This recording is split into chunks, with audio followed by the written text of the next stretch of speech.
अजितदादांच्या आठवणीत लोक आजही रडतात, पण सगळ्यात मोठा धक्का बसलाय तो बारामतीला. इथली माणसंच नाही तर सगळी व्यवस्था कोलमडलीये.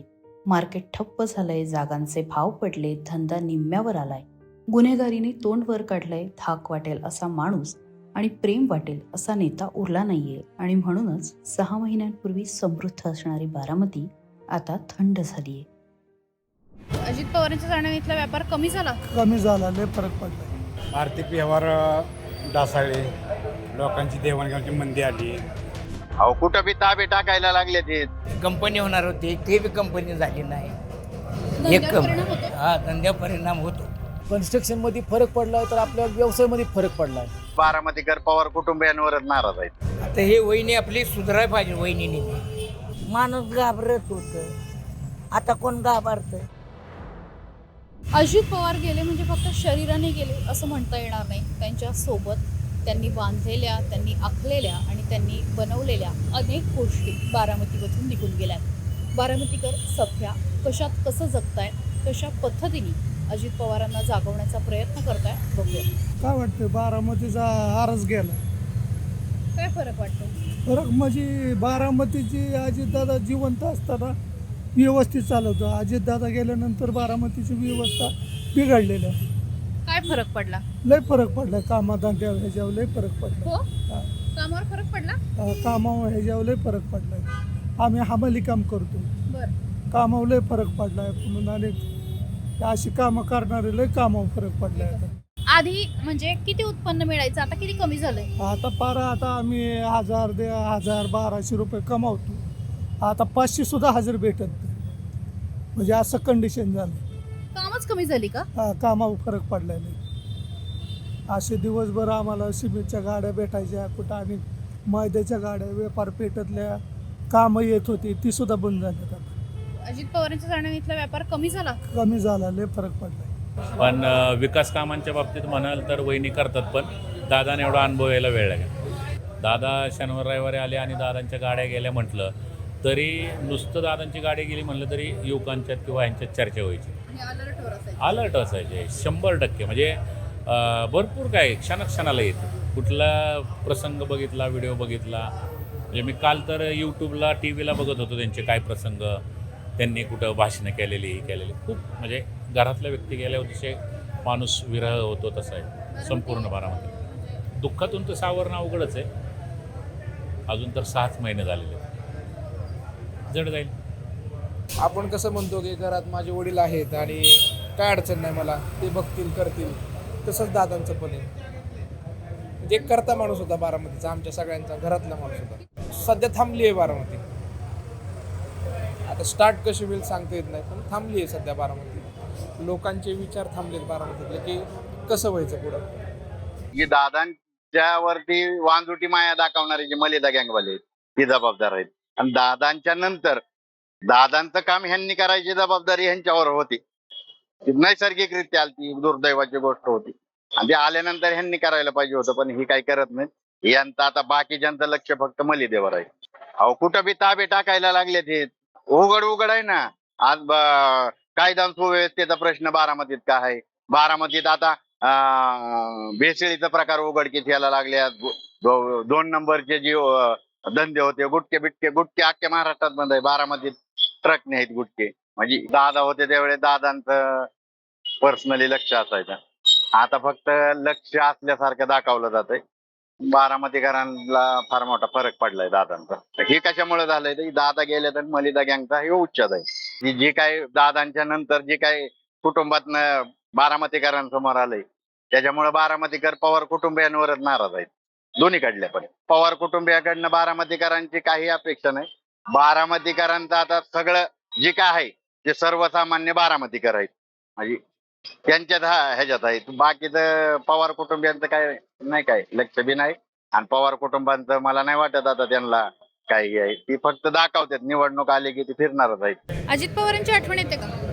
येतेच ना, येणारच, 100% येणार. दादा काय होतं तुमच्यासाठी? दादा एक दादाच होता. दादाच होता. दादा गेल्यानंतर काय बदललं? बराचसा फरक पडलाय. उदाहरण काय, सगळं मार्केटमध्ये शांती झाली, लोक काय कामं व्यवस्थित होत नाहीत लोकांचे. दादा म्हणजे दादाच होते. झाला आहे 100%. बाजारावरती इथल्या व्यवहारांवर फरक पडला. बराचसा फरक पडला. आर्थिक व्यवहार ढासळले, लोकांची देवाणघेवाणीची मंदी आली, परत लोकांचे व्यवहार स्तब्ध झाले. कारण दादा बारामध्ये कोयनर हिरा होता आणि दादा गेल्याने मोठी बारामध्ये हानी झालेली आहे. कारण अजून सुद्धा लोकांना वाटतं की दादा असतील, पण ज्यावेळेस आपण मार्केटमध्ये येतो, ज्यावेळेस मंदीची लाट असते त्यावेळेस लोकांना कळायला लागले दादा असतं किती बरं असतं. दादा हे दादाच होते. आता आम्हाला जाणवायला लागले की दादा अजून पाहिजे होते 10 वर्ष तरी. आता जाणवतोय आणि पुढे हळूहळू जाणवायला सुरुवात होईल. आता सगळ्याच गोष्टी जाणवायला सुरुवात होईल. अजित पवार देव माणूस होता. अजित पवार आता असताना बारामती जिल्हा झाले असते. आठवण येते. आठवण येते. रोज इथनं जायचे. हात करायचे कधी. हा खरंच आहे. कॉपी दिली ती एकदा. अजित पवार आल्यानंतर म्हणजे इथं मी खरं तर लोकांना सांगू इच्छिते की इथं माझ्या बाजूला राष्ट्रवादीचं कार्यालय आहे इथलं. त्यांचं तर मग दादा आल्यानंतर इथं कशी गर्दी असायची, काय फरक पडला. घर पहिले दादा आई येत होते तेव्हा फुल गर्दी होती इथं.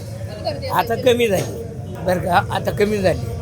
आता हे वहिनी आपली सुधारायला पाहिजे. वहिनीने पण बारामती किती बदलली दादा गेलं. तरी 50% थोडी बदलली. उदाहरणार्थ उदाहरणार्थ आता जरा कामं होत नाहीत. हे सुधारणा व्हाय नाही. आता जेवढे हे व्हायचं ते व्हाय नाहीत. कंपनी होणार होती ते बी कंपनी झाली नाही. एक धंद्यावर परिणाम होतो? हा धंद्या परिणाम होतो. मावशी अजित पवारांना ओळखत होते का. हो दादांची आठवण येते का. येते ना. काय वाटतं काही ताई मला सांगा, इथून असा ताफा वगैरे जायचा बघायचं का? हो बघायचं ना. बोलणं झालं होतं कधी. हो झाले होते. एकदा त्यांची मिरवणूक निघली होती. ते निवडून आलते त्यावेळेस तिथूनच बोलले की कसं काय म्हणजे धंदा झाला तुमचा. म्हणजे मी आलं म्हणून तुम्हाला पण हे भरपूर हे झाले ना. म्हणजे असं दादा लय भारी होतं. प्रत्येक वेळेस आठवण येते. काय शुकशुकाट झाले सगळं. बारामती सगळी शुकशुकाट झाली की असं म्हणजे बारामती आहे म्हणून असं वाटत नाही. इतका फरक पडला. इतका फरक पडला. घरातला माणूस गेल्यासारखं वाटतं. घरातला माणूस गेल्यावर तर एवढं दुःख करत नाही. एवढं दादा गेल्यापासून दुःख आहे.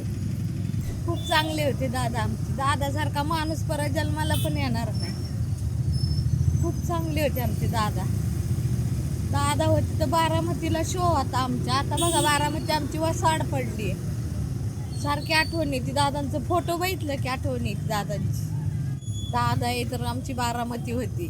खूप चांगली होती आमची बारामती. दादांनी खूप आमचं चांगलं करून गेले. दादा सगळीकडे चांगलं केले दादांनी. सोयी केली दादांनी. सगळं केलं. आम्हाला जाता येता दिसायचे दादा. इकडे संघाट्यात चालले की आम्हाला दिसायचे दादा. मिरवणूक ही काढली की हात करायचो आम्ही दादांना. करायचे का हात. हो करायचे नमस्कार करायचे, हात करायचे. असं कधी वाटलं होतं. नव्हतं वाटलं असं. आज स्वप्नात सुद्धा वाटलं नव्हतं की आम्हाला दादा जातील म्हणून. आम्ही आमचा माणूस मेल्यावानी रडत होतो. आम्ही एक दिवस जेवण सुद्धा बनवलं नाही आम्ही घरात. सारखं रडायला येत होतं आम्हाला दादा गेले म्हणून. सारखी आठवण येत होती की आपला माणूस हरवला आपल्यातनं. घरातला माणूस गेला म्हणून हरवला असं म्हणायचो आम्ही सारखं. TV लावून हिरबळ बसलो होतो आम्ही TV पुढं. खूप आठवण येते आम्हाला दादांची. माणूस घाबरत होतं. आता कोण घाबरतंय. कोण कोणाला घाबरतंय का. फरक पडला नाही तर काय झालं. तुम्हाला सगळ्या सेक्टरमध्ये फरक तर पडलेला आहेच. समजा कुठल्या सेक्टरमध्ये जास्त पडलेला आहे, कुठल्या सेक्टरमध्ये समजा थोडा कमी पडलेला आहे. पण फरक तर नक्की पडलेला आहे. इन्व्हेस्टमेंटमध्ये बी जरा थोडा फरक पडलेला आहे. आमच्या व्यवसायामध्ये बी आहे पडलेला तर आहेच. कारण का कसं आहे इन्व्हेस्टमेंट शेवटी आपला व्यवसाय कसा आहे कन्स्ट्रक्शनशी अवलंबून आहे ना. कन्स्ट्रक्शन बी आहे, ॲग्रिकल्चर बी आहे, फॅब्रिकेशन मशिनरी बी आहेत आपल्याकडं. तर त्याच्या हिशोबाने जे कन्स्ट्रक्शनमध्ये फरक पडला आहे तर आपल्या व्यवसायामध्ये फरक पडला आहे. ह्या हिशोबाने चेन म्हणजे चेन होतेच. म्हटल्यानंतर मागणी कमी म्हणल्यावर आपलं फरक पडलेलाच आहे, 100% पडलेला आहे. आणि मार्केटमध्ये जे पहिलं जे तुम्हाला उत्साह होता ती आता अजितदादा जाणीने थोडा त्याच्यामध्ये बी फरक पडलेला आहे. म्हणजे लोकांमध्ये बी थोडा उत्साह जरा थोडा कमी झालेला आहे असं.